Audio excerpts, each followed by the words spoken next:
For me, the key question about the United States emerging from the Civil War is how a country so utterly transforms itself. How have the lives of Americans changed, right? Dramatically so.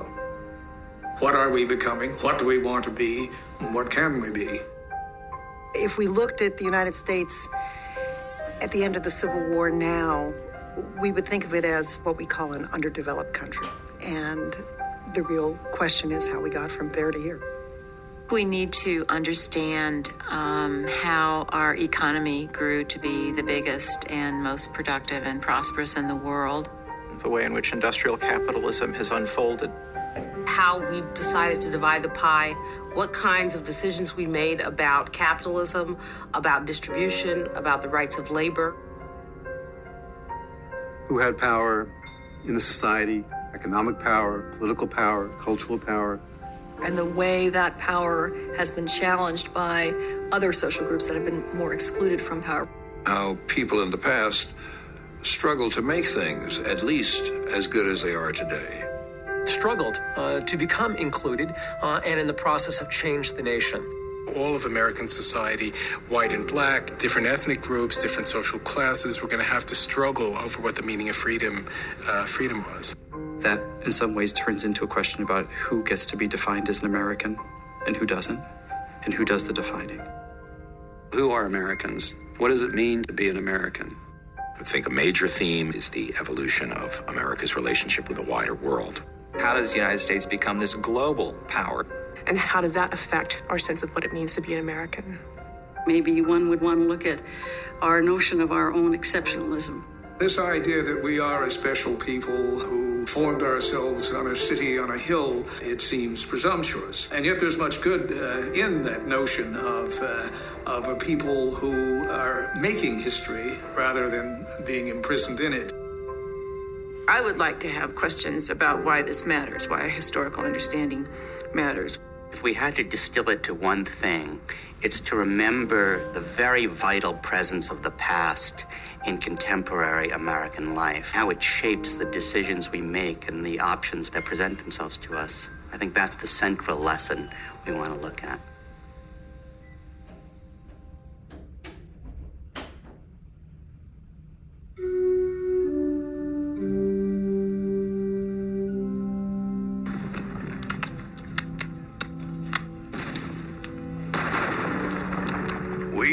Highly resolved that these dead shall not have died in vain, that the nation shall have a new birth of freedom, and that government of the people, by the people, for the people, shall not perish from the earth. The end of the Civil War set the stage for a new era in American history. The right of citizens of the United States to vote shall not be denied or abridged on account of race, color, or previous condition of servitude. No state shall deny to any person within its jurisdiction the equal protection of the laws. The triumph of Northern industrial capitalism over the rural agricultural South unleashed a period of unprecedented economic growth that would forever alter the way Americans lived and saw the world. Nearly 4 million new citizens, formerly slaves, now struggled for a foothold in a society still largely closed to them. Meanwhile, an ever-increasing flood of immigrants exerted new pressures on a nation that both welcomed and excluded them. The grand experiment, as some refer to American democracy, continued to challenge and enlarge Americans' notions of freedom, equality, and identity. From the founding, pretty much, we had a huge population of very different people, different interests, different regional interests, different class interests, and obviously very deep divides based on race and national origin. So to talk about American identity, it's much more accurate, I think, to talk about American identities, plural. The question of what American identity was in 1876, what America stood for, has very different answers depending on if you are an Indian person undergoing the conquest in the West, if you're a Mexican originating person whose status or family status was changed to Mexican American and resident of the United States in 1848, whether you were a freedman hoping for rights and even hoping for land and economic opportunity, and in only very rare cases getting that. Of course, regional identity exists in great measure. The war is still a very painful memory for many people. And the consequences of adjusting to the economic transformation that the war brought created enormous subjective differences among people in different parts of the United States.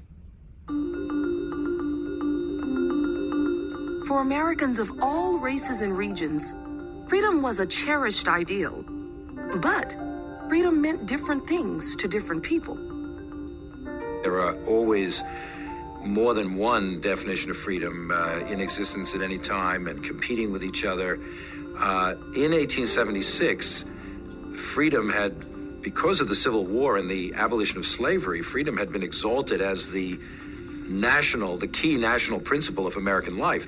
And with freedom came this new conception of the rights of American citizenship and of a national government empowered to protect the rights of citizens over and above violations by the states. At the same time, a very different vision of freedom is growing in importance among many thinkers who argue that freedom really means that you let nature take its course, and those who get ahead are the fittest, and those who fall behind, that's their own fault.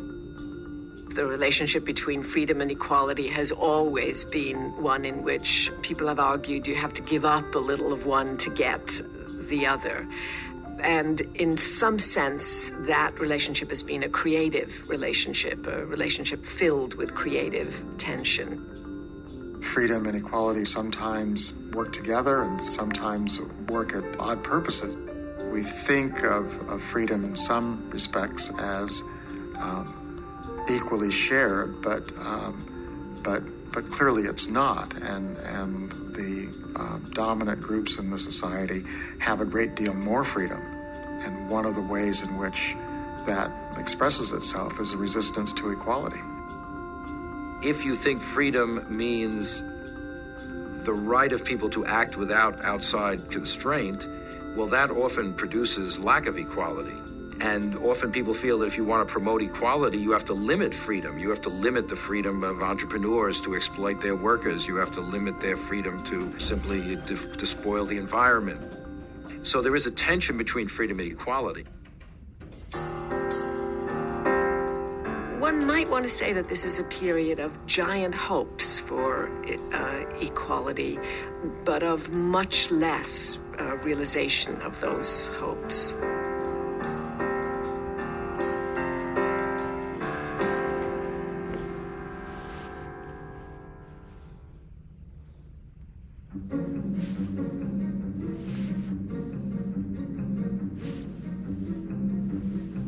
One morning in May 1876, reporters gathered outside the Vanderbilt home in New York City, waiting for a sign that railroad magnate Cornelius Vanderbilt